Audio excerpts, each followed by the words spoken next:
ఈ సువార్తల్లో మనకు కనబడేది ఏంటంటే, ఏదో ఓ చోట యేసు ప్రభు వారు ఉండిపోయినట్టుగా, ఓ స్థలములో ఉండిపోయినట్టుగా, ఓ ఊర్లో ఉండిపోయినట్టుగా, ఒక ఇంట్లో ఉండిపోయినట్టుగా చూసారా మనకు కనబడదు. ఆ కాలము ఆయన యాత్ర చేస్తూ ఉన్నాడు. యెరూషలేము చుట్టూ ప్రాంతాలు సంచరిస్తూ సువార్త ప్రకటిస్తూ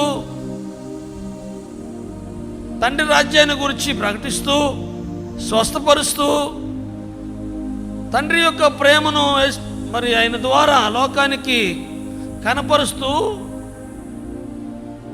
జీవించినట్టు మనకు కనబడతా ఉంది ప్రియులారా.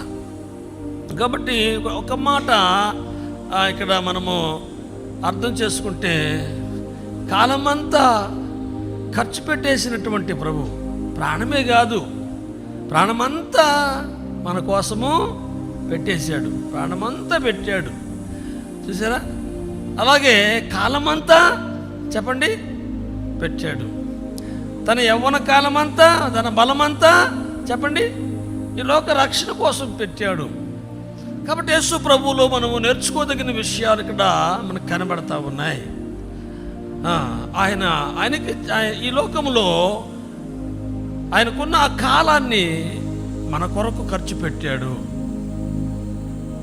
ఈ రోజుల్లో మనము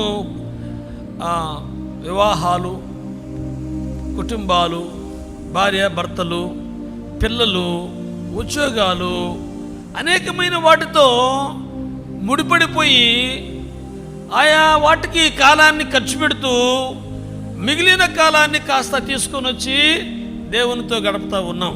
ఇది ఈ దినాలలో అది ఒక భాగ్యం అని అనుకుంటున్నాము. ఎందుకనంటే దానికి కూడా నోచుకోలేకుండా దేవుని యొద్దకు రావడానికి ఆ సమయము కూడా సిద్ధపరచుకోలేకుండా ఉండే ప్రజలు ఉన్నారు. మనకైతే ఇదైనా దొరికింది.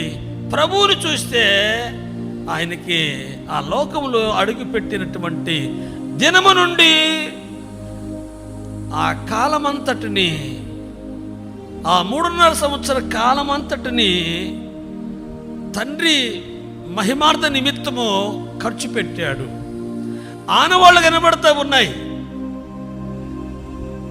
బైబిల్ గ్రంథములో మనకు ఆ గుర్తులు కనబడతా ఉన్నాయి, చరిత్ర కనబడతా ఉంది ప్రియులారా.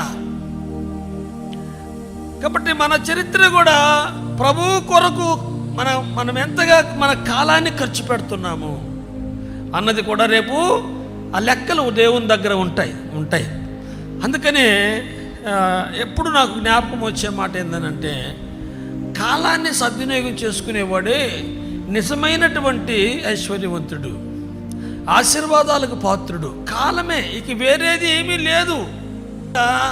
అనేకులకు క్రీస్తు సువార్తను ప్రకటించడం కొరకు, అనేకుల కొరకు ప్రార్థించడం కొరకు, అనేక రీతిలుగా దేవుని కార్యక్రమాలలో పాలుపంపులు పొందడం కొరకు మన కాలాన్ని ఖర్చు పెట్టినట్లయితే అదంతా కూడా వ్రాయబడతా ఉంది. ఓ మాట చూడండి, అపోస్తుల కార్యములు 10వ అధ్యాయంలో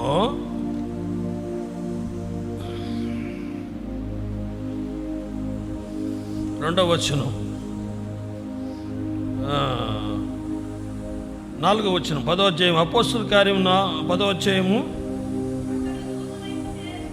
అతడు దూత వైపు తేరి చూచి భయపడి, ప్రభువా ఏమని అడిగాను. అందుకు దూత, నీ ప్రార్థనలను నీ ధర్మ కార్యములను దేవుని సన్నిధికి చేరినవి. ప్రార్థనలు చేరుతా ఉన్నాయి. చూసారా? దాన ధర్మాలు చేసే దాన ధర్మాలు చేరుతా ఉన్నాయి. ఏది కూడా మనం మర్చిపోతాం. నేను నీకు ఎప్పుడు సహాయం చేశాను అని మనము ఒక ప్రశ్న వేసుకునే సమయాలు ఉంటాయి. ఎప్పుడో చేసి ఉంటాము. చాలామంది అలాగా అంటా ఉన్నప్పుడు మనకు నేనైతే మర్చిపోయి, ఎప్పుడు బ్రదర్ ఎప్పుడు అని అంటే, అన్నా మీరు ఎట్ట మర్చిపోయి, నేను ఎట్ట మర్చిపోతా అన్నా, మీరు మర్చిపోయినాను అంటారు. కొన్ని సందర్భాలలో ప్రియులారా చూసారా, అవి మాత్రము దేవుని ఎదుట ఉంటాయి. నీవు దేవుని నిమిత్తము చేసే ప్రతిదీ కూడా దేవుని ఎదుట ఉంటాయి. ఎందుకనంటే దాన్ని చూసి నీకు ప్రతిఫలం ఇవ్వడానికి, దాన్ని చూసి నీ జీతం ఇవ్వడానికి, నీకు కొలత కొలవడానికి. ఆ మాటలు ఎంత స్పష్టముగా మనకు కనబడుతున్నాయి. చేరినాయి. ఆయన ప్రార్థనలో చేరాయంట. ఆయన ధర్మాలు దేవుని వద్దకు చేరాయి. ఎక్కడ చేశాడు ఆయన ఆ కార్యక్రమాలు? భూమి మీద చేసినవి ఎక్కడికి చేరాయంట? పరలోకానికి చేరాయి. ఈ నమ్మకంతోనే ప్రపంచంలో అనేక మంది ప్రియులరా వారి యొక్క సంపాదనను దేవునికి, అనేక రకాలైన దేవుని పరిచర్యకు, ఇంకా అనేకలైన అనాథ బిడ్డలకు, ఇంకా విధవరాళ్ల కొరకు ఎంతోమంది ఫారినర్సు వారి జీవితాలలో ఆ త్యాగం చూసినట్లయితే ఈ ప్రపంచంలో ఎందరి అనాథల బిడ్డలను అడాప్ట్ చేసుకొని ఒక్కొక్క బిడ్డ కొరకు ఇంతని పంపిస్తూ ఉన్నారు ప్రియులారా.